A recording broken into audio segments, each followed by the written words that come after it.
It is 10 gems day for the offense. We have a legendary running back class, legendary tight end class, better receiver class than you think, even though the top end talent isn't quite the same as past years, and an interior offensive line class that is absolutely nasty. Lots to talk about today on our annual Offensive 10 Gem special. Jay, roll the intro.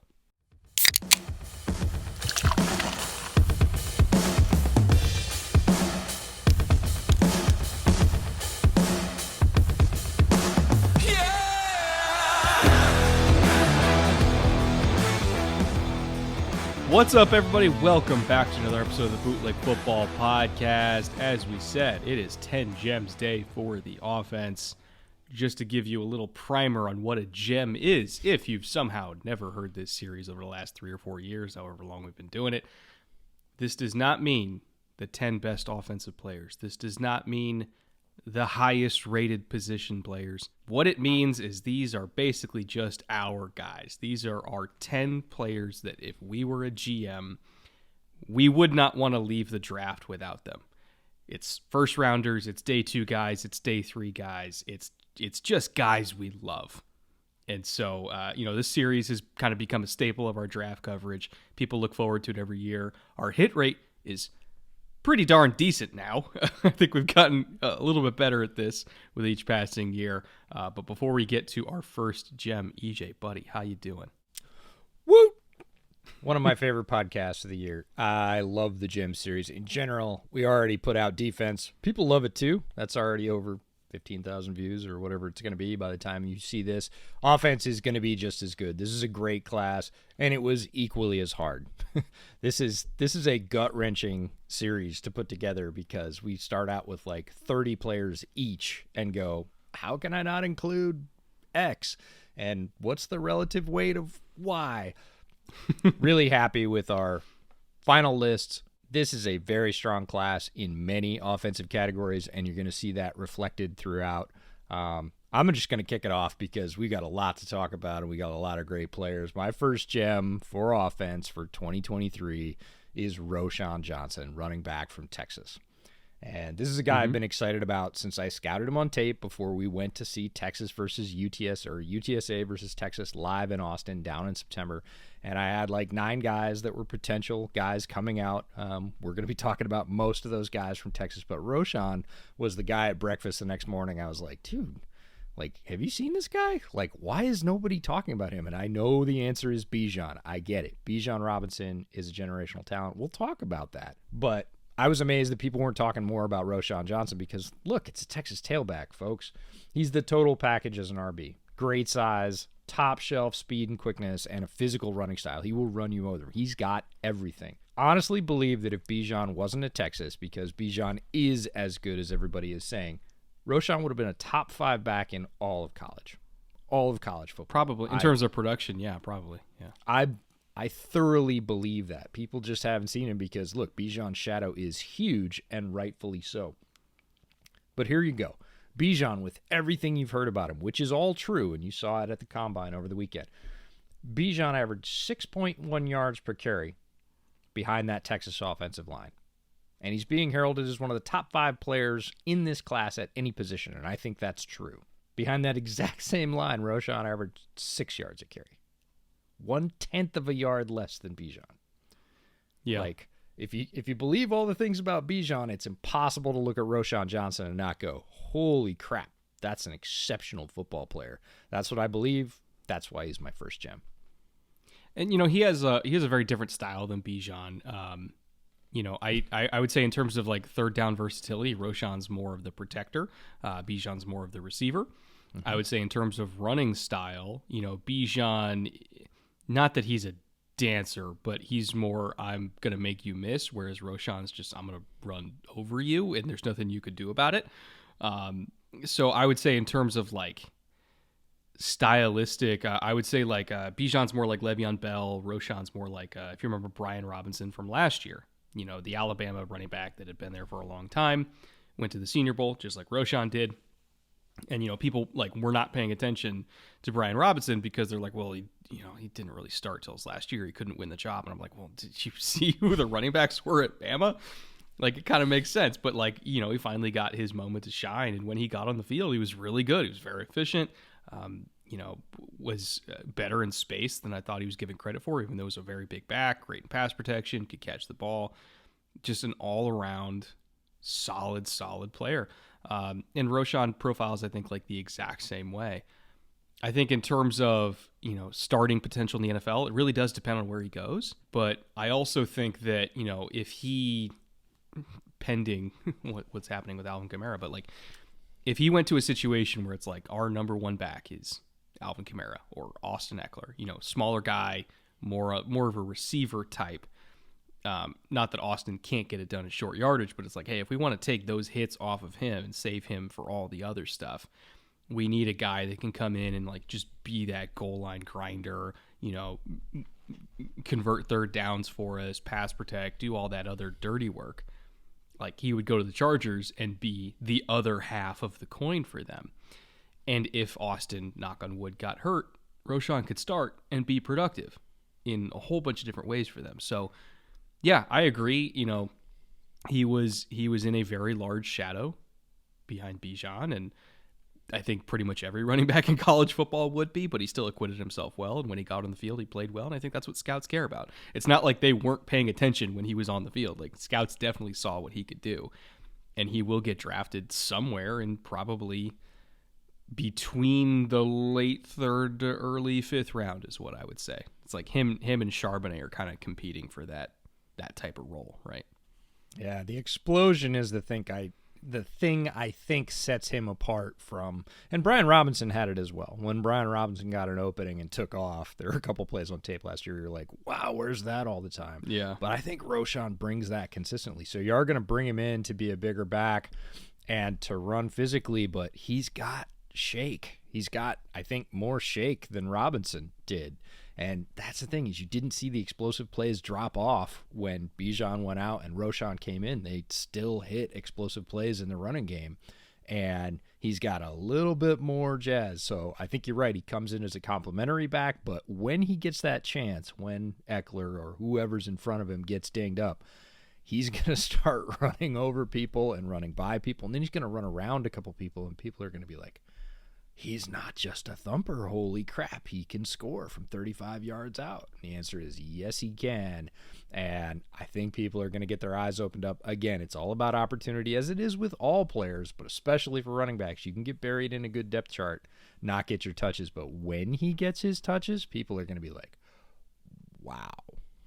Just a reminder to folks at home, when it comes to scouting running backs, if you average out the 10 most productive running backs in the league last year, and this note was constantly hammered during the NFL Network broadcast, there's only two guys that were under 208 pounds.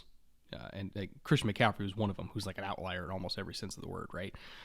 There's only two guys under 208 pounds. Like, most good running backs in the NFL are big, like 215 plus. Roschon's 219. So it is one of those positions where if you're looking for a guy who can start, you bet on size and then work from there. Like, you're not drafting Jahmyr Gibbs to start. He will never start. You're not drafting Deuce Vaughn to start. Like, you bet on size if you're trying to get a guy who can start, and everybody else is the other back. So yeah, I agree. Roschon, absolutely, for that reason. My first gem, I'm gonna also stick with running back. I didn't plan this, but my first gem is Israel Abanikanda, another bigger back from Pitt, faster than he has any right to be at like 5'11", 216. Legit 4.3 speed. My comp for him was, how I worded it was Raheem Mostert, if Raheem Mostert did nothing but just pound creatine shakes all day. Like, he is so big and so fast, and even though he doesn't have the stop-start and the lateral agility of some of the other, like Tyjae Spears, like different planet, right, in terms of lateral agility. Bijan, different planet. In terms of, a running back that you can put back there and say, I'm calling outside zone, you're hitting front side, go score. He's going to do that better than maybe anybody else in this class. Like, legit high 4.3, low 4.4 speed at 215 plus pounds. I think his vision is, especially on those types of zone runs, his vision is good. I would say on like the gap scheme stuff, sometimes he gets a little bit overeager on the gap scheme stuff, and he tries to hit it a little bit too quickly, where you kind of got to slow play those sometimes. And Bijan's really good at that, right? Bijan will literally just sit there and wait for it to open, and then he will sit back there in the chaos and wait for it to open, just like Le'Veon. Abanikanda sometimes will dive headfirst into danger when he really shouldn't. But on the wide zone stuff, I mean, he is just phenomenal. He might be the most dangerous running back in this class, other than Bijan, on wide zone. And he can catch the ball a little bit too. I feel like they underutilized him there. He scored on an angle route. I can't remember what game it was in, but I'll throw the B-roll up on screen, where like he just caught it in space. And even though he kind of like stumbled a little bit to start, like once he got rolling, he was gone. They used him a lot in the screen game. They treated it basically just as an extended handoff of like, here's the ball in space, go score, and he did. So he is just so remarkably frightening from a size speed perspective. It's very similar to like a Jonathan Taylor type profile, but without the same lateral agility that Taylor also had. So he will go like third or fourth round because of that. But, man, you put him in one of those Shanahan-type offenses that's like 35, 38% wide zone. He would destroy. Like, I want to see him in Miami, honestly, under Mike McDaniel, because, like, he is exactly what Mike McDaniel wants. Yeah, it's like all those backs from those wide zone systems that we harped on last year in the draft and last year in our offseason profiles, the San Francisco tree, if you want, of wide zone proliferation as it goes around the league. And Abanikanda reminds me of Tyler Algier faster. Like, he's Tyler Algier was Algier's like 4'5", 4'6", yeah. Right. He's Tyler Algier's like physical profile, and it really does feel like two guys. You're like, oh, that's Tyler Algier, and then he takes off, and you're like, that's not Tyler Algier. That's Tyler Algier with a jetpack. Like, that's crazy, and it was super fun to watch Pitt games because Abanikanda was really productive. They leaned on him a lot. He got a lot of touches, and you got a lot of chances to see him do the things he does well and some of the things he does poorly that you mentioned, that like a little bit more patient, not just hard-nosed, not just blue collar, like give that. And if he gets with a running back coach that allows him to just wait that extra beat, he's going to have even more of those, because the hole will open up, and it's not like he can't get there when the hole opens up. It's like, hey, Israel, like, you got enough speed, right? Just wait that extra tick. You're gonna get through the hole, because we all know that you can just blast when you take off. So super fun player to watch, really productive, hard-nosed runner, and is just, I think, a few tweaks away from being like crazy productive. He was when I first watched him. God, I can't remember what game it was that I started on. It might have been Florida State, but I got like 5 carries in, and I was like, I see Jay Ajayi. Like, that's who I see. And then all of a sudden he broke one. I was like, oh shit, that is not Jay Ajayi. That is so much faster than Jay Ajayi. So it's one of those that's like, you're waiting for it. And then once you see it, you're like, oh, okay, that's different. Who's your second gem? My second gen is a guy that I absolutely cannot quit, and it's Josh Downs, wide receiver, North Carolina. I first found Josh Downs when everybody was absolutely hyping Israel Abanikanda's teammate, Jordan Addison, when he was at Pitt. Everybody's like, Jordan Addison. When he comes out, he's going to be the guy. And I was watching Sam Howell tape. And there's a lot of Josh Downs on Sam Howell tape. And I was like, similar size profile, like he's a little smaller. He's really like, what does he do that Jordan Addison doesn't do besides, play for Pitt and get all the press? And I just kept watching him. And obviously had this year with Drake May, another great quarterback prospect, comes through North Carolina. And Josh Downs just keeps producing. He is not the biggest at all. He is not the fastest. He's not even the most productive wide receiver in college. But he is such a good football player. And I got to say, I wanted to take somebody off this list because I had, like I said, multiple other players that I wanted to include. Josh was the first name that I went to more times than not. I was like, just get off it, EJ. He's small. And I couldn't do it. I seriously probably stacked 4 guys up against him, and I was like, I'm going to pull him. I'm going to pull him this time. I'm going to take him off. I'm going to put him in honorable mentions. That's where he belongs. And every time, head-to-head, I was like, I can't do it. I can't pull Josh Downs off the list. He is very similar to the profile, obviously, of Addison, but he is a great contested catcher despite being small, 5'9", 171, but he wins those balls down the field. He is extremely quick in and out of his breaks. He ran a 1.49 10-yard split at the combine, so that checks out on tape. And he works hard at his craft. That's what I love, is he doesn't just out-athlete people. He is very quick in space, and he doesn't just count on that. He has great footwork. He has really good releases. His routes are very good, and all of that combined makes him quarterback-friendly. It's the reason Howell threw to him. It's the reason Drake May targeted him so often. He's open a lot, and when a guy is open a lot, you develop that trust with your quarterback, and Josh Downs can do that because he has the physical ability to get open, but he also has the mental and sort of tactical ability to get open on the football field, and I love that.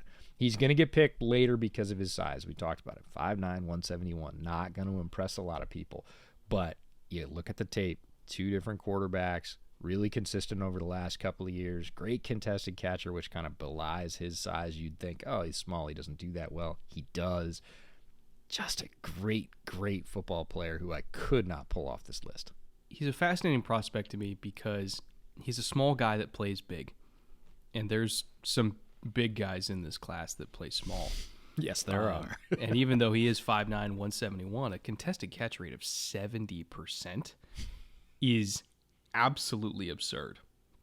And, you know, I watched every single contested target of the entire season because I was like, that number has to be wrong. It has to be wrong. And, like, you're watching it, and he's he's plucking balls off the top of guys' helmets in the red zone. He's running like a high cross and the ball's back shoulder, and he's adjusting to it with a corner draped all over him and catching it back shoulder. And I'm like, he plays 6'3", he plays 6'4", and he's 5'9". And then you look at somebody who won't be named on this list, who is 6'4", at least listed at 6'4", and his contested catch rate was like 38%. And I'm like, what gives? And it literally comes down to, are you a hands catcher and do you have strong hands? Because if you have a quarterback that can throw with leverage, whether you're 5'9" or 6'4", if you're a hands catcher, you could still make it work. And if you're a body catcher, it almost doesn't matter how well the ball is placed. Like, if you let it into your body, you're going to have it disrupted. And I think the fact that he is a hands catcher with such strong hands means that he can play so much heavier than his weight class. And it really does show up on tape, in addition to having the quicks and the speed of a smaller guy. But he's so fascinating because I have no idea where he's going to go, right? Yeah. Because some teams will scoff at the size. I mean, 5'9", 171, that's like smaller than Devonta Smith. Mm-hmm. And we had so many concerns about Devonta Smith. Like, he's littler than that. And so I don't know if that means that he's going to be completely off the radar of some teams that have really strict thresholds. I have no idea, but like, you throw on the tape and you're like, fuck, he's beating everybody. Like, what do you want me to do? Yeah. Did you see his gauntlet drill at the combine? Yeah. Just so fast down the line. Like diamonds. Yeah. Diamonds. Full speed. Diamonds up for a target. When we're talking about diamonds, it's your hand position like this to let the point of the ball come right into here. So basically the ball forces your hands to catch it. But full speed, right? Displayed all of his gifts, like strong hands, super fast, great hand-eye. Like, he was blazing along the line, straight pat, just snap, snap, snap, snap. And it's like, that's what you see on tape. Like, I'm really glad that he was able to put that down in front of evaluators. Not that they needed to know it, but sometimes the combine just confirms priors. And his gauntlet drill at the combine and his 10-yard split just confirmed priors. It's like, yep, that's what we see on tape. And some team's going to get a steal because he's going to go a little bit later than a bunch of other receivers who just plain old aren't as good at the job. Also, 38.5-inch vert.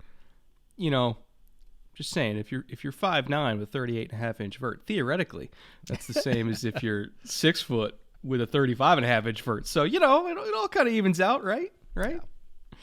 Yeah. My second gem, we're going to the offensive line. Looking at TCU, national champion finalists. he said with air quotes. Hang the banner. Oh, man. But, I mean, honestly, TCU did have a shitload of talent. They deserved to be a playoff team. They're going to have a whole bunch of dudes drafted. And one of their top draftable players is Steve Avila, their left guard, who gave up a grand total of 12 pressures the entire year. And it's not just, balls out in 1.5 seconds. They're RPOing you to death. Like, it wasn't a fake offense in terms of pass protection. Like, there was a lot of stuff that he really had to hang in there and fight for his life. And going up against that Georgia front, with Jalen Carter on it, I thought he acquitted himself better against Jalen Carter in the few reps that they truly got one-on-one in pass pro. He acquitted himself better against Jalen Carter than Osiris Torrance did from Florida to me. So that really stuck out of like, hey, this is a top-tier athlete, not just among college players, but among any level of football. And you went into a phone booth and fought him and survived. So that was huge for me. I think he could legitimately be a back end of the first round pick, just because if you need to hit one right down the middle of the fairway and not miss, Steve Avila is the guy. But, I think the speculation that at minimum he's going in like the first 7 or 8 picks at the top of the second round is pretty fair. I think he will. I have no idea what team. We'll have to see what voodoo magic Ryan pulls off here and see how many picks he gets that high. But, if he wound up as a Bear, I would not be complaining, because he'd be a Bear for a really, really, really, really, really long time. He's a special pass protector. He's a mean dude. Like, I don't know what his personality is off the field. We've never met him. We've never talked to him. On the field, he's a mean dude, and that's exactly what you want as a guard. His numbers are not going to wow you. Like, his combine, honestly, if we were just going by numbers, which is why we don't, he's not that impressive. He had a 1.86 10-yard split. Yeah, at a heavier weight. Like, he didn't jump that well. He didn't top 30 inches, which is, again, a good mark for a guard. Doesn't matter. Throw it out. Like, all of it. Look at the tape. He is a brawler in a phone booth. He has extremely strong hands and forearms. He gets control. He plays with leverage, and he beats dudes up. And that's what you want as a guard. Now, if you're in one of those wide zone systems and you need a guy who can really motor on the pull and cover ground, Avila might not be your cup of tea. If you are a power gap scheme and you want one guy to be able to take care of one guy on the defensive line, pretty much absolutely, Avila's going to be way up your board, because if you stack that guy up against most grown men playing defensive tackle in the NFL, and there are some badasses who do that for a living, Avila's got a decent shot to hold them, control them, even move them as he learns to, better his skill, as all college players do as they hit the league. Like, he is a solid bet. He is not a guy. I mean, you might look at his numbers and go, what are you talking about? First round, late first round, or top of the second round? No way. There's this and this. I'm not talking about the athletes. I'm talking about the tape. This guy is an athlete on tape. He is highly skilled. He is tough, and he is mean.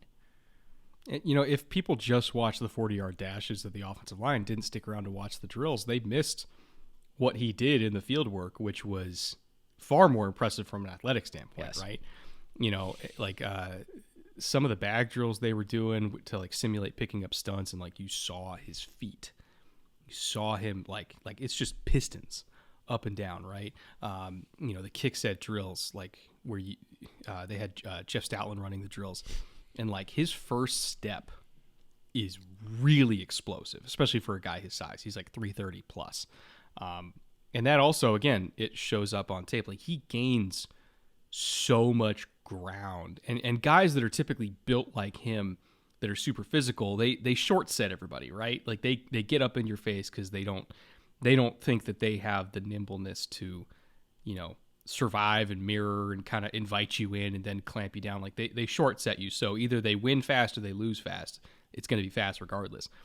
Avila can short set you because he's huge and he's strong, but it's that first step where he can get vertical. And he can literally get so wide, even against like a loose 3 technique.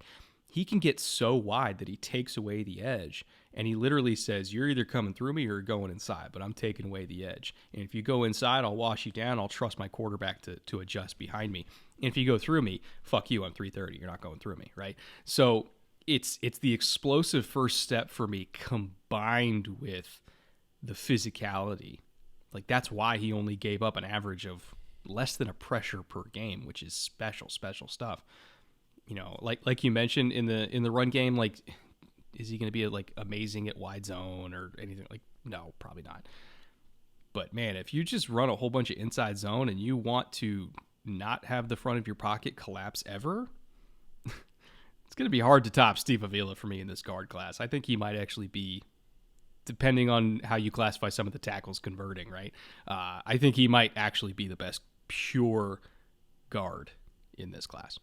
Yeah, he rules the phone booth. Like, he works in a short space, and he is highly effective in that short space. And like you said, that first step quickness is all he needs to get to the edge of his area. And then there's all the physical gifts and the disposition that we talked about. So he has the ability to play multiple ways within that confined space where, look, that's his gig. That's what he has to excel at, and he is really, really good at it. Sticking with interior offensive linemen, who do you got for your third gem? It is appropriate that this guy is in the middle because that's where he plays. Joe Tippman, the center at Wisconsin. Everybody's talking about John Michael Schmitz, and they should be. They were talking about him last year. If he came out, he would have been the top center then, too. He's going to be the top center this year, I believe. But right behind him, there's some really good players, and this is one of them. Joe Tippman, again, center for Wisconsin. He's really tall for a center. The first thing that jumps out about Tippman is he is 6'6". And typically that's not something you want from a center, leverage-wise. That's not something that works particularly well at that position historically. It has. There have been tall centers. But Tippman makes it work, and one of the reasons is his length, 80-inch wingspan, means that he's a problem in pass protection because usually a center kind of has to commit, right? If he's not head up with a defensive tackle, he's got to commit to one side or the other. Tippman, with that width, can stay in the middle and reach both sides of the alley. And he does it really well. He plays with balance. He was a very effective pass protector, which is not something we've seen from Wisconsin typically historically, but their pass game has balanced out. They are not a just pure run-only offense anymore. But, of course, if you play at Wisconsin, you're going to run the ball. And he's honed his craft in the run game. He's a very solid technician there. He plays with great leverage for a guy that's 6'6". Bend is not a problem for him. And, again, he's got this, whatever you want, great flying buzzard wingspan that allows him to get a hold of people, and he brings his bottom half underneath that top half very well, balances, resets, redirects, doesn't give up a lot of pressure, plays very steady, which is something at the center position that quarterbacks appreciate. It's not that high variance, I won fast or I lost fast. It's like, I got it, I'll lock it down. Sometimes takes him an extra step to anchor against just bullish defensive tackles. But come on, this guy was going against Keanu Benton in practice every day. Like, he understands how to lock down powerful tackles. He's not going to be the first center picked, but he will anchor an NFL line for a while. I am sure of it. And he's going to be a great value because of it. He could be picked right up behind somebody like John Michael Schmitz. He might even, depending on the team, push him. I do not think he'll be selected before him. He'll be selected at some point after him, and whichever team picks him is going to be really, really happy because I think he'll start quickly. Kind of reminds me a little bit of another former Wisconsin center who was huge, Travis Frederick, 6'4", 313 at the time. Tippman's even bigger. And another aspect, just talking about physical profile, not even talking about the tape. The tape obviously is impressive. Because when you watch him on tape, like once he gets his hands on you, like you're done, right? And when he got to the combine, one of the key measurements I was looking for was hand size, because hand size is a very underrated thing when it comes to offensive linemen, because the bigger your hands are, honestly, the stronger they are and the harder it is to get off that grip. A lot of elite offensive linemen have big, just fucking catcher's mitts for hands. He's 10 3/4 inches, which even by offensive lineman standard is pretty up there. And so that kind of backed up on tape because you see it like, when he flashes the punch and then pulls it and you do your club and you miss and then he goes back in your chest, like the rep's over. The rep's over because he just has these claws that when he's in your chest, like you're done. And he's so long and he's so big and you can't run through him. And like you mentioned, the wingspan makes it tough to kind of, rush half a man on him too, right? Because you really got to deal with all that length. He's a very unique profile for a center. It's very rare to see one that big and that long. Even Frederick was not that long or that big, and Frederick had himself a really nice career, unfortunately, before injuries kind of derailed it. But like I see a very similar type of skill set, just overwhelming, power and physicality. I think if you're, again, another one of these teams where it's like we want to line up, we want to run inside zone, or we want to run tight zone and just completely wash a nose off the screen, he's your guy for it, in addition to being a really solid pass protector. John Michael Schmitz, not Schnitz, way better reach blocker, I would say. Like if you want to hit stuff front side, John Michael Schmitz is your guy, because even if it's like a head up 2 technique and he's got to go get him, he'll go get him. Like I don't think Tippman can do that. But if you just want to create cutback lanes with pure destructive chaos and physicality, Tippman is the one you want. Yeah, this center class is we talk a lot about the interior offensive line class, and a lot of times that means a lot of good guards and a couple of good centers that could probably start, and then maybe a couple of guys you're going to take a reach on in the 4th round. This center class, it's pretty deep. Like there weren't a ton of them at the combine, but most of the guys at the combine I could see getting drafted in the first 4 rounds for the center class, because there's a bunch of skilled dudes in there. They're not necessarily going to go high because positional value for center is usually one that sneaks into sort of the back end of the 1st round, and then people sort of wait and they go pick the edges that slipped, or that big wide receiver that slipped, or that corner that they need, or whatever else. And then they get to the 3rd and it's like, oh, this guy's still here?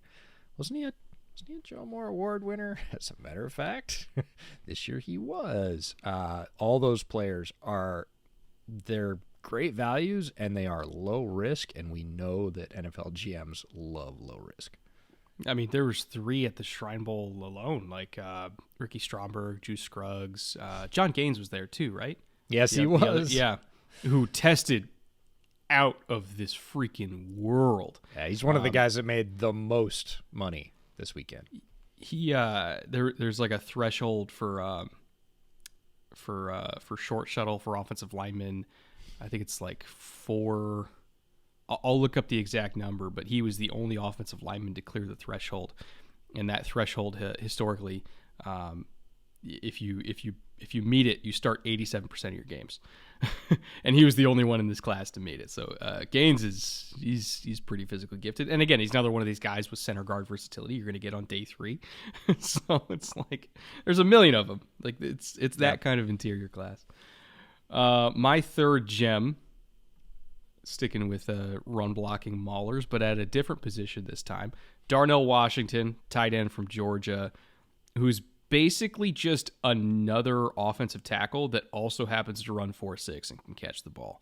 Like, I think, the fact that he looks up to Mercedes Lewis is so appropriate because he profiles like Mercedes Lewis as a blocker plus extra receiving versatility that, maybe young Mercedes Lewis had. Obviously, old 38-year-old Mercedes Lewis doesn't have anymore, but like young Mercedes Lewis is a very favorable comp for him. And if you're getting Mercedes Lewis out of a 1st round pick, like young Mercedes Lewis, that's probably one of the best results you could ever hope for. Somebody who plays like 17 years and is effective for his entire career, even just as a run blocker, let alone the receiving stuff. I don't know if you saw the catch he made on the fade drill at the combine. Everybody see that catch like all around the world? That was the catch heard around the world from the combine. He's disgusting. And the fact that you can throw it up and he could do that kind of stuff and absolutely demolish the sled. Like he was the only tight end that was pushing the sled with absolute ease. It's like he didn't even break a sweat. He is so far and away above every other tight end in this class in terms of like that pure classic inline role where we are going to run the ball, we are going to run it behind you, you are going to take a 6-tech all by yourself and run them off the screen. He's the only one that can do it, at least consistently in this class. Like Michael Mayer has some good reps doing it. Tucker Kraft has some good, but in terms of every single time line up, we are running the ball behind you, go win. He's the only one that consistently does it. Plus, he's a freak athlete as a receiver. So I think Darnell Washington is a lock for the first round just for that alone, because it's so hard to find tight ends that can block like that. And you're getting extra on top. He's a cheat code. There's no other way to put it out there. His presence on the field is not going to signal to a defense that this is run or pass, especially in the red zone, because there's no liability. It's not like, well, they put him out here, so they only have a 30% chance to run it because he's not that good a blocker. He's basically got to get a perfect block or they're not going to score. That's not him at all. So he could be out there, absolutely just seal and pin the end and literally tell the running back, like, aim for Darnell's butt. You're going to be fine, because he's not coming backwards, not a half a step. You're going to be fine. And then, yeah, there was that catch at the combine, but his tape is littered with stuff like that. This guy that's 6'7", well over 260, hurdling people, spinning off folks, catching balls outside his frame, putting his toes down. It's like two separate skill sets fused together into this one guy, so there's no indication to the defense that it's run or pass. And if you look at him physically and that blocking profile, obviously he was higher profile because he played at Georgia and not Arizona, but Rob Gronkowski is the frame.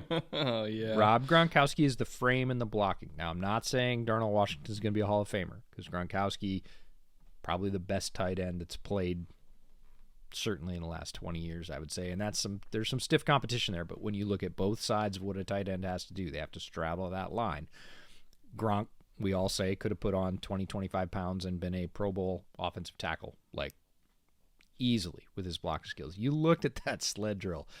I got to say, it was embarrassing for a lot of the tight ends. I think Matt Miller put out a tweet that said, you can definitely tell which tight ends were asked to run block in college and which ones weren't, because there was some ugly reps against that sled. Washington picked it up, sort of crab stepped that thing and pushed it about 6 yards before they just said stop. It's not like he came to a halt. They just said, he could have gone the entire length of the field. And he was just stepping along, pushing that thing where other guys are running their face into it and bending their back and, practically falling over. He's a different athlete. And then on top of that, he can go out and be a massive red zone threat. He can be, the worst play in the world is Darnell Washington on chip leak.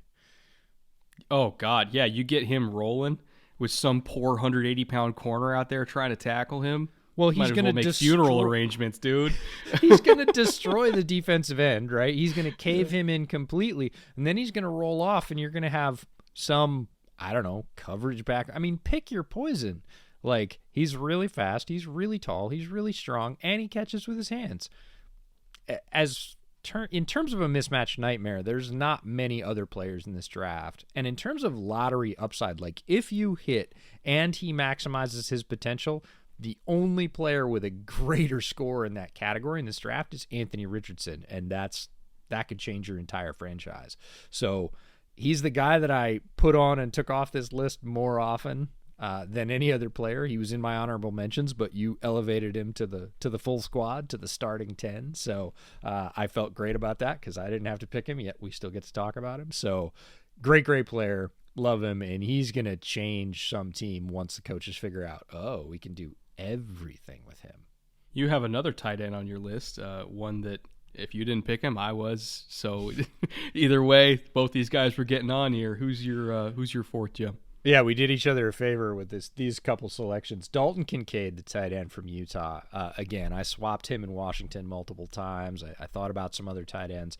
And in the end, I just went back and watched Dalton Kincaid solo, and I couldn't not put him on the list. Like, I sort of, at that point, penned his name on the list and was like, no, I can't shake the feeling that he has the same natural feeling, understanding that Travis Kelce does versus zone. I'm not saying Dalton Kincaid is Travis Kelce. Let's get that straight.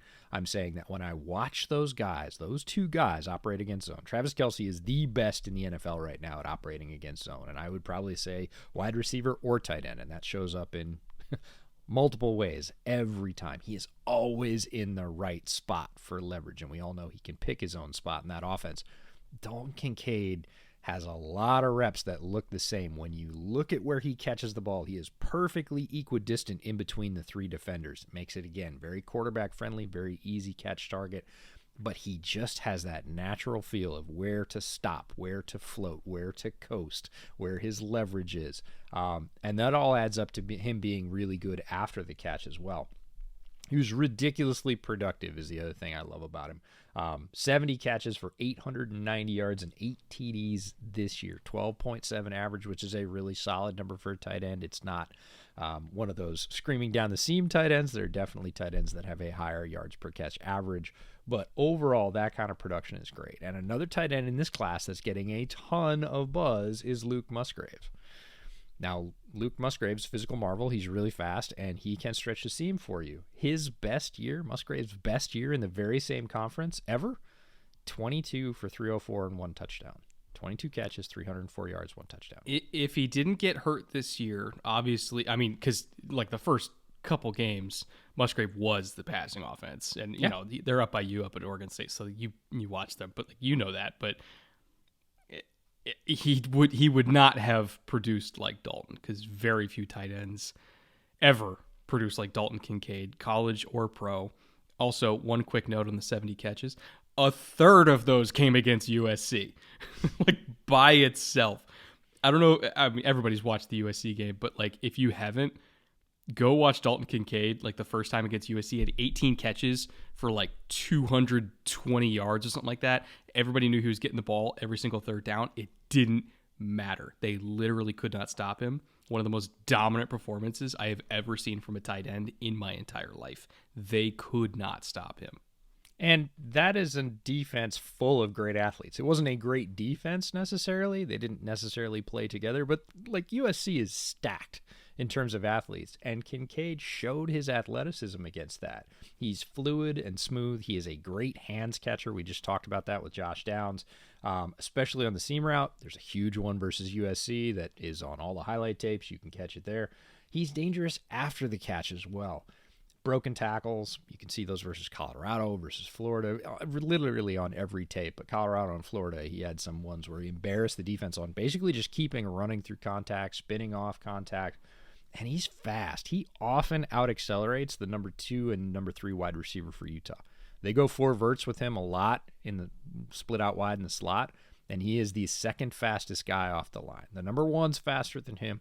He out-accelerates the 2 and 3. And you see that after the catch. He's not just one of those guys that's going to catch it, turn, hit contact, and go down. A lot of times he is spinning off just like a wide receiver does and picking up a lot of yards after the catch. That's great versatility, great dangerous option for your offense. And that's what OCs are looking for in the modern NFL is, I don't care if you're a running back or a tight end or a wide receiver. I don't care what your designation is. After I get you the ball, can you hurt them past the catch point? And Dalton Kincaid is one of the best, if not the best in this draft out of a historically loaded tight end class at that. His body control is really good. This guy is thoroughly coordinated along the boundary. In the end zone is terrific. Check out the massive TD catch versus Colorado. He is running down the seam. He is looking over his left shoulder. Ball comes in over his right shoulder. He jumps up, turns his head around, catches the ball with a guy draped on him in coverage. Rare ability and body control from a tight end. Just a pure weapon at tight end. That's my elevator speech for Dalton Kincaid. You need a weapon at tight end? Go get Dalton Kincaid. In terms of receiving ability for tight ends, nobody comes close. My one complaint with him, and this is like a direct comparison to Darnell Wright, Darnell Washington. So it really depends on the flavor you're looking for. He's 245 pounds, and he is not going to do all the wide tight end stuff for you. He's very much going to be like an Evan Ingram, but better. Way better. But in terms of like the move tight end, big slot type role, that is what he's going to be as a blocker. We hope that one day he can be Dalton Schultz. He's never going to be Darnell Wright or Darnell Washington. God damn it. Too many Darnells in this class. There's a lot of Darnells. A lot of Darnells. He's never going to be that. He's never going to be a true Y. He is always going to be an H-back, move tight end, whatever you want to refer to it as, big slot. But if that's what you're looking for out of your tight end, which is, we don't really like running the ball anyway. Like Kansas City, they throw 70% of the time. Buffalo, they throw 70% of the time. Like if you don't care about running the ball, Dalton Kincaid's your dude, man, because he's going to probably be a better receiver than half of your actual receivers, even at the NFL level. Or if you already have the tight end in your offense that can do that dirty work, and you want to give your quarterback a new best friend, Dalton Kincaid is an excellent addition to your football team. And who could that be? Oh, yeah. If Cole Kmet's going to be your blocker and you want Justin to have a target to throw to, you go get him a Dalton Kincaid, and Justin thanks you a lot because he's like, man, that guy's always open. He's super reliable. I can throw the ball anywhere around him. He's going to go get it because he's 6'4" and he's got great hands. Like, again, we talk about building a stable, building a room with different skill sets. If you already have a guy that's pretty good in line and can thump and can push the run, and you want to do some fun stuff, like Utah did a ton of this where they're basically getting the ball on screens, and you want to basically set up in 22 and then go, oh, we're going to run Kincaid behind Kmet. Kmet's going to block for Kincaid, and we're basically going to make a prepackaged completion for Justin and still have the ability to break that play. Like, Dalton's your dude. Yeah, especially if you're matching it in base defense because you have to against 22, so you got a whole bunch of big, slow dudes on the field. Like, ooh. Good luck. I'll do some work. My fourth gem, said his name already multiple times. The other great Darnell in this class, Darnell Wright, offensive tackle from Tennessee. There was, I don't want to say a surprisingly good showing at the combine from the tackles. It more just kind of affirmed what we knew, right? Like we knew that Broderick Jones was really talented, and he showed himself to be really talented. We knew that Paris Johnson was another guy who might sneak into the top 15, top 20 picks, and he looked the part. Jones, the other tackle from Ohio State, we knew was absolutely massive. He just had to show up there and put like decent numbers for his size, and we were all going to fall in love, and we did. But to me, the guy that really helped himself the most was Darnell Wright, who's coming off the back of a very impressive Senior Bowl performance down there at Mobile. And not to mention very impressive tape in the SEC, pitching shutouts to Bama and LSU back-to-back against Will Anderson and B.J. Ojulari, two very, very, very good edge rushers that are both obviously going to be in the top, well, Anderson's going to be in the top 5, Ojulari's going to be in the top 40. Wright, I think, showing up to the Combine and having as an amazing testing day as he did. His RAS was 9.47, which is awesome. He's 6'5", 333, still putting up a 1.8, 110-yard split and a 5.01 in the 40. Like, that shows you the explosiveness. Went through the drills and had the best kick step out of anybody there. Better than the Georgia and Ohio State kids. Like, he was the most explosive first step out of all the tackles, not named Matthew Bergeron, who's also kind of a freak in his own right, but he's going to go later. But Darnell Wright, to me, was the big winner out of all the offensive tackles at the Combine, and to me solidified himself as a first-round pick and made me think that, before it was like, okay, maybe 2 tackles I feel really good about going first round. Now I think it's minimum 3 are going first round, potentially up to 5. So maybe this offensive tackle class is a little bit better than I gave it credit for a couple weeks ago when we did our draft primer. I think some questions were answered at the Combine, and for Darnell Wright specifically, he showed that the tape was good, the Senior Bowl week was excellent, the athleticism off the charts, crushed the drills. That's a first-round tackle, folks. It's one of the most surprising players in the early pre-draft process to me that people had doubts about him. And when people started saying he might be a first-round talent, I was like, might? Like, have you seen the tape against the best competition you can possibly get, right? These guys are in the SEC. They're going to be the top pass rushers selected in this draft. He's played head-to-head, had to handle them one-on-one, and did so as well or better than anybody. And you're saying that guy's maybe a first-round tackle in a class that is not loaded with first-round tackles. We were talking about 2 at one point, maybe 3. I'll kind of split the difference with you. I think we'll probably end up with 4, depending on how those last 2 or 3 picks in the first round fall. I think 3 is real solid at this point because, look, everybody needs tackles. There's always a demand. There is not always a supply. And now we have 2 or 3 guys that could slot in, and I think general managers could feel good running the card up for their team if they're tackle needy and say, no, this guy, again, tape, measurables, competition at the Senior Bowl, which honestly wasn't better necessarily than the competition Darnell Wright faced week to week. He checks the boxes. We're good with him as long as he checked out medically in Indy and there's no, major red flags there. Like, that's a very safe guy to pick in the first round. And, a month and a half ago, people were like, I don't know. I don't think he's a first-round tackle. I was like, really? What do you think a first-round tackle looks like? Right? 4 or 5-star guy goes to SEC school, plays really well against the roughest pass rushers there are. And you're saying, maybe? Oh, well, like, what else does a guy have to do? So it feels like, to me, he's sort of right-sizing his value, and he's just continued to do that throughout this later pre-draft process. Whereas, those of us that watch the tape were like, I don't know, looks like a first-round tackle to me. Honestly, my only concern, well, I shouldn't even say concern. The reason why I went in, a month ago and I was like, I mean, maybe, right? My maybe wasn't even really about Wright. It was about the offense that he played in. Because I don't know how to evaluate Tennessee's offense. I really don't. Like, it's not like anything else. It's really, it's so similar to like, early and mid 2010s Baylor. Yes. We're like, how many times did we fall for Baylor offensive linemen where we're like, oh, they gave up 9 pressures the entire year. That's what Darnell Wright gave up, right? 9 pressures. And then they go to the NFL and like they're in a system that has nothing to do with what they did at Baylor. And so I was like, I don't know. I don't know what to do with this.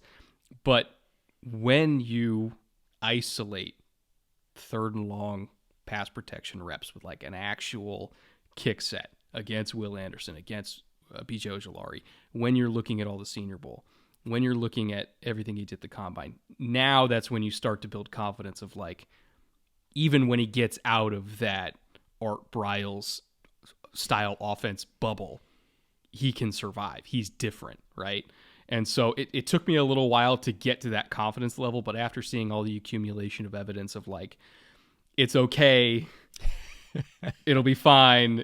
He'll learn. He'll be all right. Like now I feel very comfortable with it. Like he's a 1st-round pick. I'm going to round out my 5 gems on offense with my ride or die. And I grew up right near Syracuse. And 2 years ago, Sean Tucker burst on the scene as a running back. And I was like, I'm just waiting for him to come out at this point. Like, as long as he doesn't suffer a catastrophic injury, this is an NFL dude. And it doesn't have to do with the fact that he played for the Orange or anything else. You look at Sean Tucker on film, and I wasn't the only one saying it. There are a lot of people saying this is an NFL dude, and the last couple of years haven't done anything to change my mind. It's just reinforced it. Great balance and burst as a runner. He stays over his feet, and it allows him movement in any direction. He can go side to side. He can burst forward. He can even hop back, get out of a tackle attempt that way. And I'm going to say this, people are going to take it the wrong way, but when I just watch his profile running, like his physical, how he runs with his shoulders over his toes, or really over the middle of his feet, that sort of upright balance but low squat, can go in any direction. It reminds me of Emmitt Smith. Like, oh, shit. Now, people are going to go the wrong direction because they're going to EJ, say... you could have done so, like, the literal top of the mountain. That's where we're going. When I'm talking about balance and profile, the way he runs, it reminds me of Emmitt. Compact frame. Emmitt was, 5'9", 5'10", and he would stay balanced through the hole. And he had great feet. He's got better feet than Sean Tucker, by far. Hall of Famer, all-time NFL rushing leader. I get it. But when I look at that style, coming to the line, not leaning into your pads all the time, like you talked about, Israel Abanikanda sometimes pushing the hole too early. One of the things that's gotten better since that freshman year for Sean Tucker is patience. He knows he's got the speed to open it up. And if there's a hole, he's gone. He is really, really fast. And as a freshman, he would just try and push it, right? He would just put the hammer down and say, I'll make a hole. And now he'll wait, and that makes him even more dangerous. He is a vicious cutback runner. Like, his tape is littered with massacring defenses that over-pursued. because of that speed. And he'll just stop, and you can almost hear the record scratch on the tape, and all the defenders are going, oh, shit. Like, we're out of our gaps, and we know he's faster than us, and we know how this is going to end. And he goes back the other way, round the corner for 30, 35 yards, touchdown, whatever it is. He's done it over and over. He's done it to very good, very athletic defenses. They played Wake. They played NC State. Like, a lot of very good, very fast defenders got burned by Sean Tucker just going, nope, sorry, folks. Train's going left. He is really capable in the short to medium passing game. He is fast, and he is dangerous in space. I talked about it before. Offensive coordinators want weapons. They want guys who can go the distance if they get the touch. Sean Tucker is one of those guys. We'll throw some of the tape up. He's got big wheel route first downs versus Virginia. He has a wheel route touchdown versus Clemson where it kind of looked like spring practice. Once they got out in space, they realized the guy they had couldn't cover him. Sean just literally wheeled right by him. Like, he just rolled right by him and caught an easy touchdown because he was like, nope, that guy is not a matchup. So if you're looking for a matchup weapon, again, he's not going to go super high. This class is loaded with running backs. He is super skilled. I can't believe I'm saying it, but a guy like Sean Tucker's getting lost in the wash a little bit.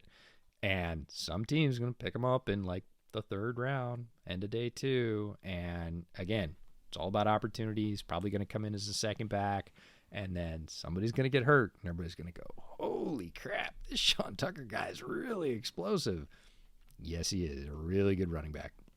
I get very similar like Khalil Herbert vibes from a few years ago. And you and I both loved Khalil Herbert. And we're like, what's the issue here? Like, we knew, okay, he was a fifth-year guy. He was an older prospect. I get it. But it's like every time he touched the ball, like, you could see the acceleration. You know, we talk about curvilinear acceleration. Like, when he hits that front side lane, Angle's burned, dude.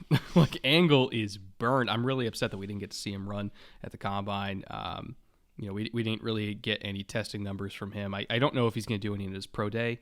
I have not looked up if he's, like, recovering from anything or whatever. But, like, on tape, I have to imagine, like, on the chips, his miles per hour has got to be up there in this class. Like, I was legit thinking he was going to run 4.4. Now, we did talk a little bit earlier when we talked about Israel Abanikanda, used 216, how, top 10 most productive running backs in the league. There's only 2 of them under 208 pounds. Tucker is 207. However, slight caveat to that. If you look at BMI, because he's 5'9", he's on the shorter side, so he's like Ray Rice sized.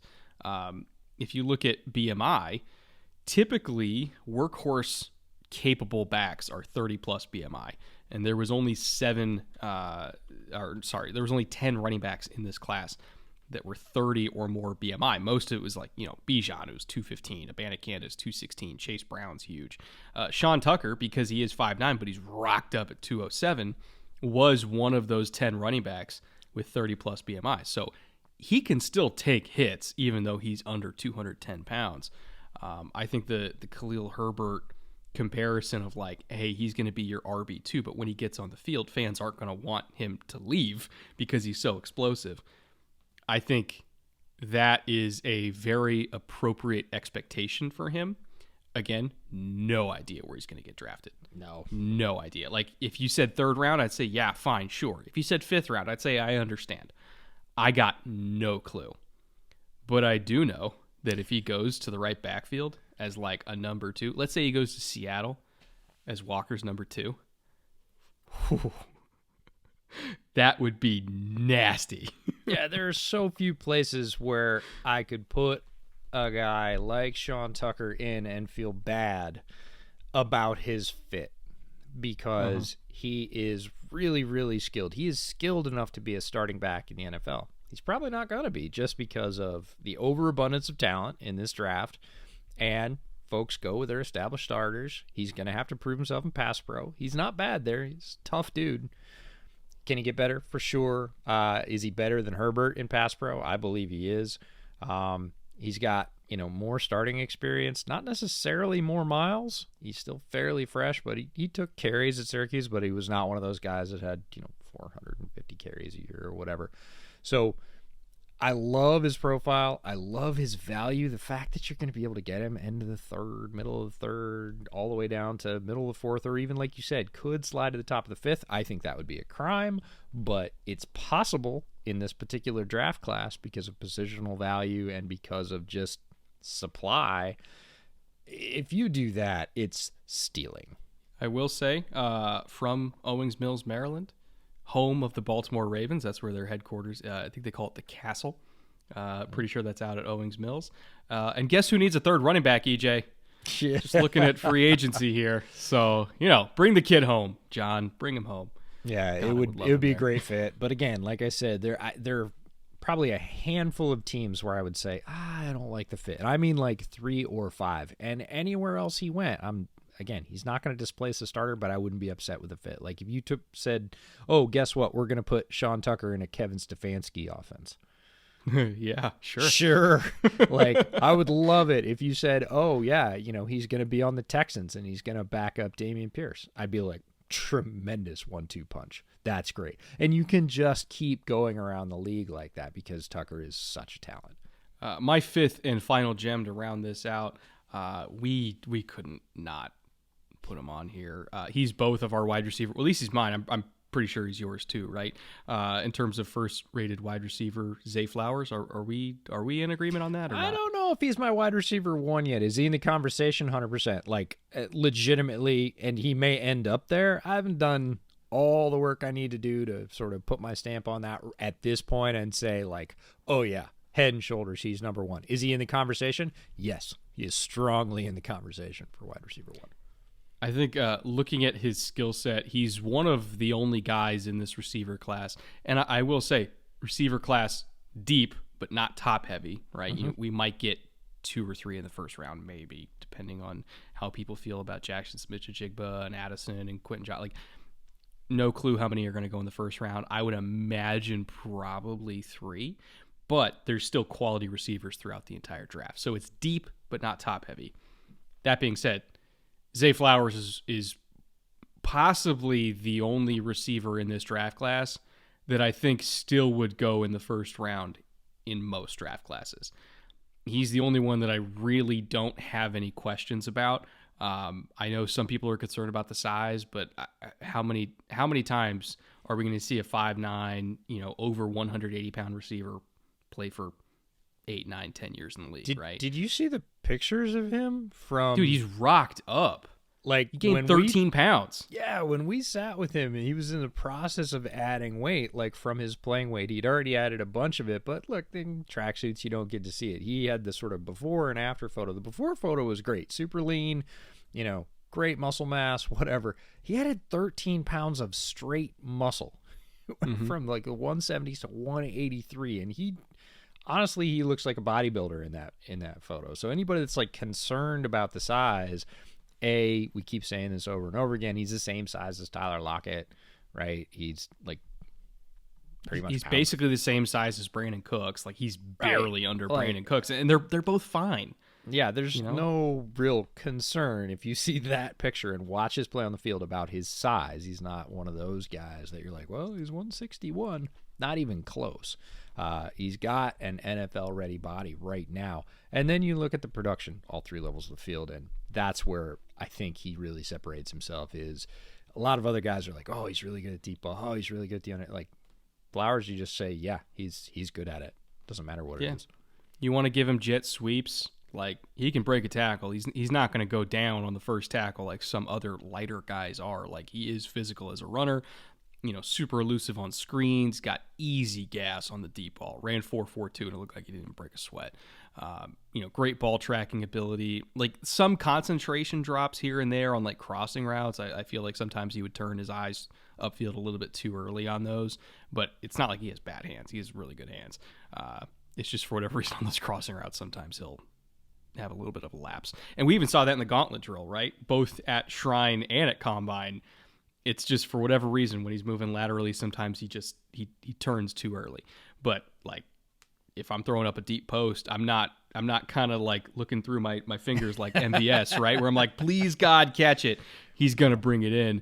He's great in the red zone. You could play him at X. He's going to beat press coverage. There's some guys in this class where it's like, no way are they ever beating press.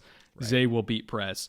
If you want him to be the move guy, like, how the Bills use Stephon Diggs sometimes, where it's like we're putting him in motion to give him a free release because he can run by you, you can do that. If you want to put him in the slot and say, go run option routes all day because you're too quick and they can't keep up with you. Like, that's what the Patriots staff did at Shrine Bowl week. Like, they put him in the slot and basically said, let's see you do all the Julian Edelman stuff. And he aced it. Yeah. So he's so versatile. He's so talented. He's got every tool to be a very, very, very productive receiver. And you know what? If you knew going in that you were getting Tyler Lockett, he'd be drafted top 15, because a lot of GMs would go back and say, if I know I'm getting a Tyler Lockett type player, I'm taking that in the top 15 and I'm sleeping like a baby. So you know what? Patriots at 14 makes sense. Seattle at 20 to finally round out the receiving core and get somebody besides DK and Tyler, which they've been trying to do for a few years here.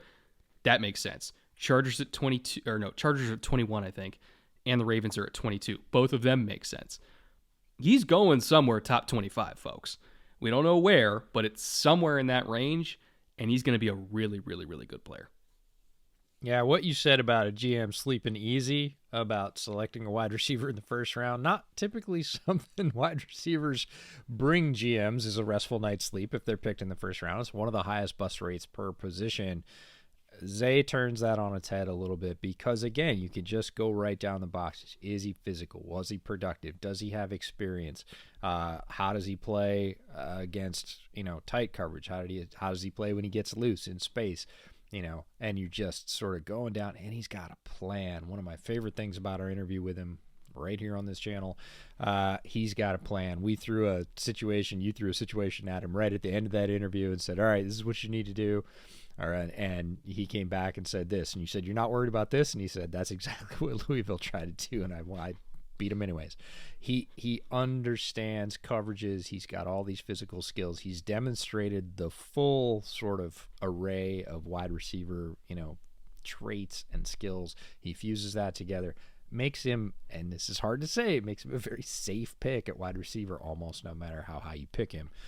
And that, if he ends up being wide receiver one for me, is going to be why, because I'm going to feel better about him all the way across the board than I am about anybody else, where I might have higher highs, but I also have lower lows. Yeah, I think that was the general consensus from people that were at Shrine Bowl. There was 4 or 5 GMs on the field that day. Every team had multiple scouts crawling all over him. We heard there was several teams that stayed an extra day to interview him twice, because it became very apparent after like the second, maybe even the first drill he did when he practiced. It was like, oh, okay, that's different than everything else here. That's like that. That's an NFL starting wide receiver, right? Yes, that is different. All right, we're going to wrap this up with honorable mentions, because obviously narrowing this down to 5 players each from like a starting list of 30 for both of us was really hard to do. There were some guys that we really wanted to talk about. We just couldn't fit them in. So my 4 honorable mentions are Matthew Bergeron, speaking of Syracuse, very, very, very talented offensive tackle prospect that I think could also play guard. And I don't necessarily mean that in the sense that he can't play tackle. More so, I just think he's super athletic, and I would love to see him weaponized at guard on a team that like loves to run counter or power, G lead, all the stuff that gets guards out in space and moving.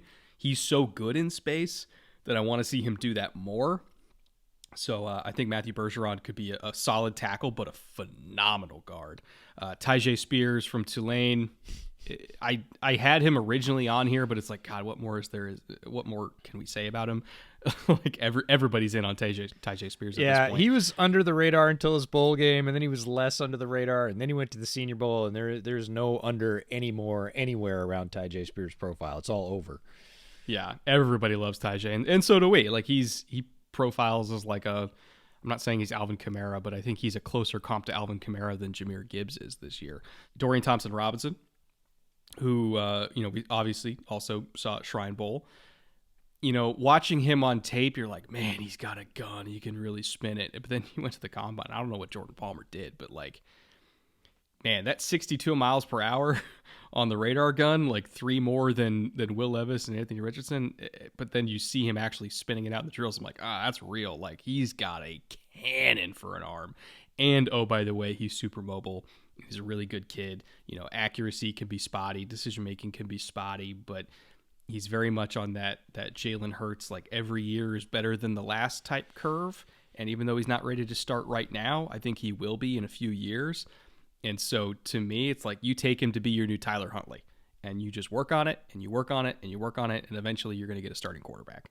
I really do believe that. And then finally got Deuce Vaughn.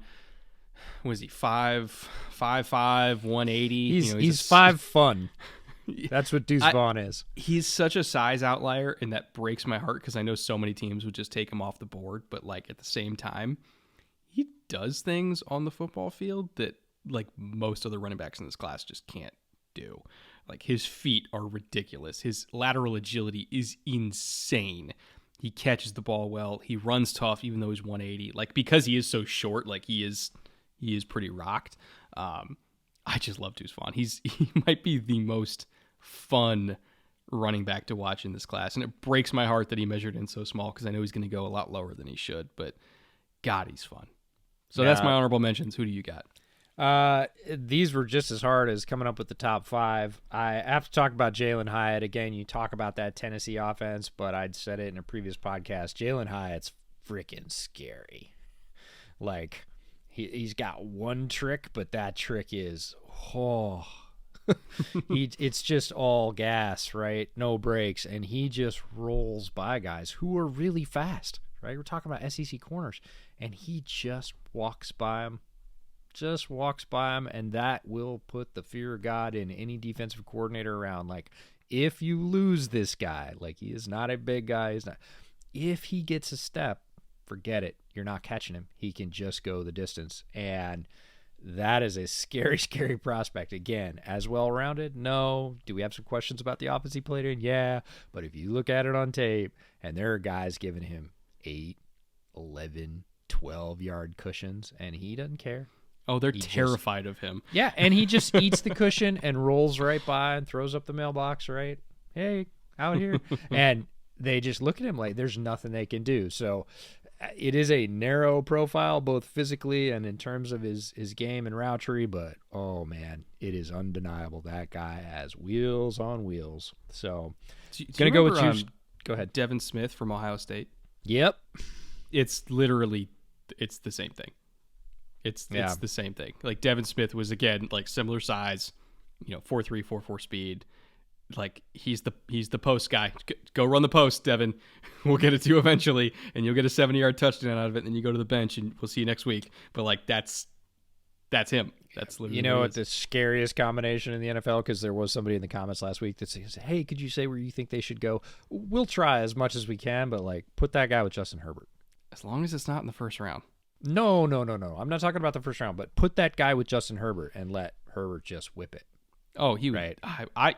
They desperately need speed. You would have like 8 touchdowns a year just between that arm combination and the speed, even if you knew it was coming, because he's going to get loose a few times. You're not going to hit it every time. He's not that guy. But when you hit it, nobody's catching him. And I mean nobody. So that's why he's on the list. I want to talk about Juice Scruggs, the center from Penn State. We do have an interview with him coming out. We got to sit with him at Shrine Bowl, and that sort of piqued my interest. And then I watched some of those, again, less publicized numbers for offensive linemen at the Combine, and I was like, Juice had himself a very nice Combine. Not surprising at all. Penn State is a mutant factory in terms of how they turn out athletic testing. Juice is a very solid guy, has good tape to go with those sort of sneaky good measurables. Really like him as a center prospect. Dwayne McBride, you picked your fun running back in Deuce. Dwayne McBride, University of Alabama, Birmingham. It's just one of those guys that's kind of undeniable. You ask me, like, what's super special about him? I don't really have an answer. I would just say tape. Like, he just wins and wins and wins and racks up yards, and he always does it. It's very consistent. He was hyper productive, and he's a lot of fun to watch. And I just kind of was like, how can I leave Dwayne McBride off this list? Had to put him on there. And then one guy from the HBCU ranks who I really want to talk about is Xavier Smith. And I really wanted to put an HBCU guy in the top 5. Turns out that this year in offense, like all the guys that were the best on offense in HBCU this year aren't coming out. Next year. Yeah, next year's HBCU is going to be nuts. Like, we got to go to the HBCU combine. There's so many guys. Fully agree. But this year, guy that's coming out, Xavier Smith, he just got some love from a guy you got to talk to at the Super Bowl, Steve Smith. Came out and said Xavier Smith is a dude. He's not the biggest guy, but he is hyper productive. I sent you a clip of his burst because his burst is unreal, from going, again, behind everybody in terms of angles to, holy cow, we're all now stretching out down the field trying to catch him. And I got one quote from our buddy Emery Hunt, which I thought was terrific, and it happens to apply to a very high-profile quarterback in this draft as well. Size is not a skill. If you're good enough, you're big enough. I like that. That's a great quote. I love it. And in Xavier Smith's case, again, Florida A&M University, it applies. You see him going up against high-level talent and burning them both with a versatility he's going to need, because he's going to be a 4th or 5th or 6th wide receiver who makes a roster. He's going to need that special teams ability. He's got that in spades. And again, somebody's going to go down late in the season. He's going to get those 3rd or 4th wide receiver reps and 4 verts, and all of a sudden somebody's going to go, holy cow, he's got some gas. I really like Xavier Smith this year. This is completely unrelated. I realized I forgot somebody. Who'd you forget? Somebody I promised myself I wouldn't forget. A.T. Perry. I cannot believe I forgot A.T. Perry. After the combine, we really can't, because a lot of people thought A.T. Perry was tall and obviously a very nuanced route runner, a hands catcher. I get it, but then he went out and ran fast. 4.47, I think it was. Right. Yeah. Sub 5. And that was really the question is, look, he's a little bit slight. He's obviously really tall. We know he can catch with his hands. We know he can get open with routes. But, hey, if he goes out and runs a 4.6, which wasn't out of the question based on his tape, went out and run a 4.47, and it looked pretty easy. He was rolling through it. A.T. made himself some money at the combine, just again by everybody had no questions about the rest of it. They had some questions about speed. I think he answered those, and honestly, he's the interview I am most excited about rolling out to folks from our Shrine Bowl series, of which we have like 30. AT was the guy, and you remember this. He left, and my jaw was on the floor. He is the most impressive football player I've ever gotten to sit with person to person, and that regardless of position, regardless of year, regardless of school, like I was just floored. Flat out floored, and can't wait to bring that to you. We're going to bring it to you pretty quickly. It's going to be coming up here in the next week or so. Just a great football player, and I couldn't have been happier to see him run a good time at the combine. Guarantee you he crushed every single interview at the combine, and then 100%. Ran into 4.4s and broad jumped 11.1 and has great tape in a power conference. Like, I think he's day 2, man. He's the guy that nobody's talking about that everybody should be talking about. And when you see those annual both podcasts and articles that come out about redrafting the 2023 draft, I will bet you whatever you want that A.T. Perry will be selected higher in the redraft than he will in the actual draft, because he will get out there and he will do it. And everybody will be like, man, why did we overlook this guy again? He was a little slight. Like, what? Again, it's not strength of competition. He played a major conference. He has great tape, and now he's got all the physical to go with it. The mental is off the charts. Again, if you want to feel good about picking a wide receiver in this draft, like, go pick A.T. Perry. Did I tell you my heartbreak story about how much work I put into this list that I realized didn't matter? So my 5th guy originally was going to be a receiver out of Utah Tech down in St. George, Utah, by the name of Joey Hobart. He was a transfer in from Washington State, so I'm sure you've seen him. I know his name for sure. I watched 5 games, did a full report, and then looked up, I was like, shit, he's a sophomore. But he is really good. So after our HBCU combine next year, we got to go down to Utah Tech and look at Joey Hobart. And I highly encourage all the people that are already getting started on next year's draft coverage. Joey Hobart, Utah Tech. That's a fucking guy. I really like him. Put him in there. Put him in there. Put him in there. All right, that'll wrap it up for a expectedly very long 10 Gems episode for today. Finally got through the offense. Really, really excited about all these guys. I want to thank all of our executive producers for helping to make this show possible.